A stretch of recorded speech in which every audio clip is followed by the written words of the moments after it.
We're continuing section 4.3, which was multiplication of fractions, and moving into division of fractions.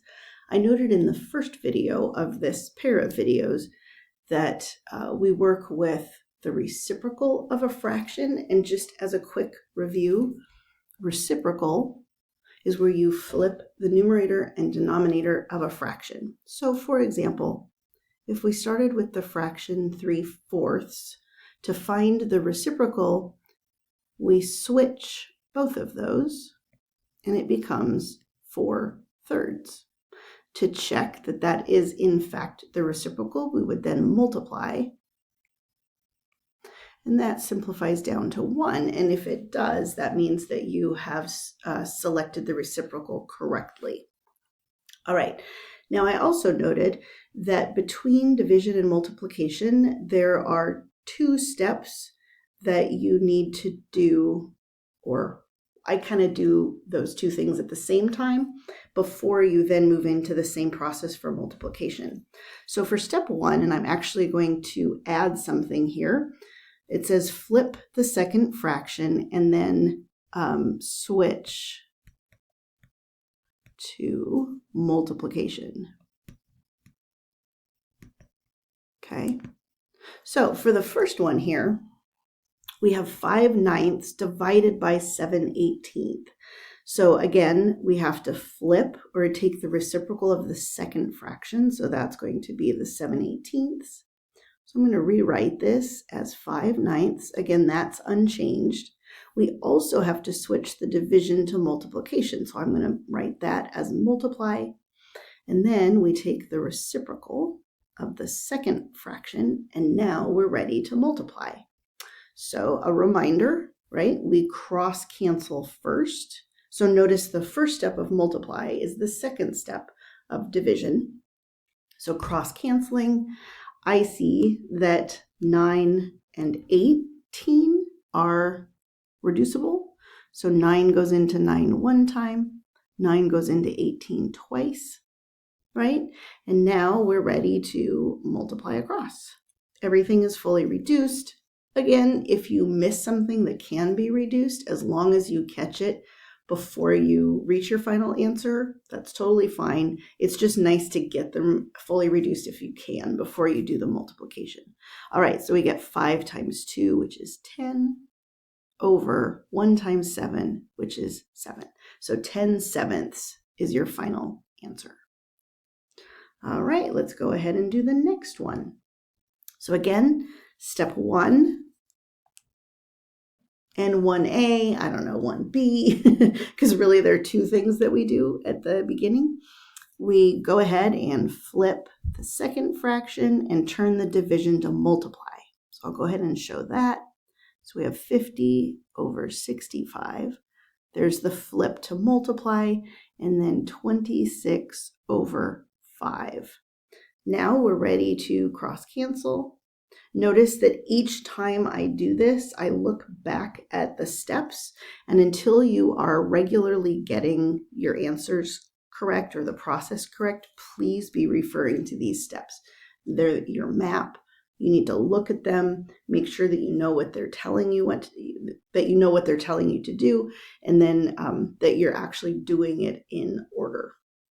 All right, so here when we're cross canceling, right, that's the next step. I see that there's a 5 and 50. Well, 5 goes into any number that ends in a 0, so I know that 5 goes into 5 one time, and 5 goes into 50 10 times. Now, what about 26 and 65? Well, one ends in an even number and the other doesn't, so it's not divisible by 2. One ends in a 5, but the other one doesn't, so it isn't divisible by 5. So here's what I do when I have numbers that I'm less familiar with. I'm going to go ahead and I'll start with 26, just because I'm a little bit more familiar with the factors of 26. So I'm going to do a little factor tree here. Well, I know that 2 goes into 26 because 6 is an even number. Well, 26 divided by 2 is 13. Now, I'm going to use those factors to test 65. All I care about is whether 2 or 13 go into 65, because again, I need to find a common factor. If either of those or both of those don't go into 65, I can't reduce. All right, so I already know 2 does not go into 65. So I'm going to do 65 divided by 13, and we'll see what I get. And if it's a whole number, which it is, that gives me 5. That tells me that I can reduce both 26 and 65 by 13. So this is to show you that if you're not comfortable with the factors of numbers, you can still figure out how to do it, and you don't have to check every factor, right? You can pre-identify a couple to then check. All right, so let's see, 13 goes into 65 5 times. 13 goes into 26 twice. All right, now notice I actually have another thing that I can reduce. So I did my cross canceling first. Now I see that there's a 10 and a 5, right? Numerator to denominator. They just happen to be directly on top of each other. Well, 5 goes into 5 one time, and 5 goes into 10 twice. And now I can go ahead and multiply across. So I get 4 over 1, which is 4. And that is your final answer. Now notice I used a combination of colors. The reason that I do that is because it helps me keep track of what is canceling at each step, right? And then it also helps me see what's left at the end. If it were all the same color, that can get kind of overwhelming. So that's just a strategy that I often use. Okay, so we have C and D. So go ahead and pause the video and try both C and D, and then turn the video on and check to see how you did. Make sure as you do it that you are looking at steps 1, 2, and 3 before you do your step, right? Go back, see what the next step is, do that step, and so forth. It's a map, so you need to use it to make sure that you're following the correct path. Okay, so go ahead and pause the video. All right, so step 1 for C is to go ahead and flip my second fraction and also turn the division to multiplication. So I have 125 over 17 times 68 over 25. All right, so let's see here. 17 and 68, I'm a little less familiar with. So I'm going to go ahead and start with that one. And what I notice is 17 is prime. So I know that only 1 and 17 goes into 17. That also means in order for 68 to be able to be reduced, 17 has to go into it. So the first thing I'm going to calculate is 68 divided by 17.